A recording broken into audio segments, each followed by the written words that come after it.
So as we were saying, we just put that, add a little bit of fresh soil that has potting soil, perlite, peat moss, pieces of leaf, etc.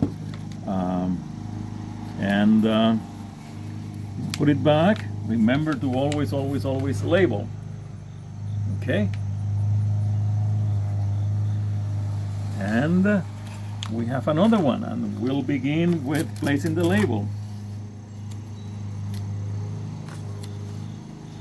And here we go.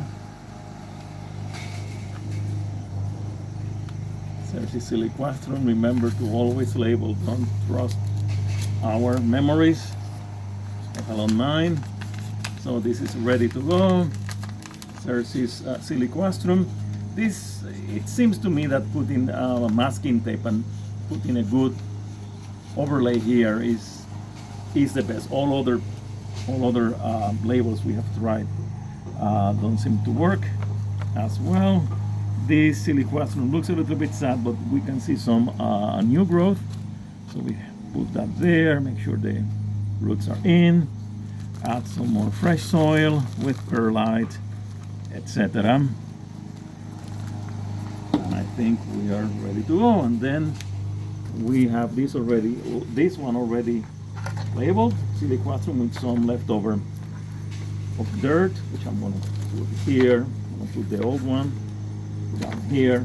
Shake this a little bit and put this gorgeous small siliquastrum that will eventually get large. And here is the label. I will copy it here and very simply add more soil. Will eventually nourish this little tree, and hope that the fate that this tree has is better than the one that Judas endowed himself with. Thank you.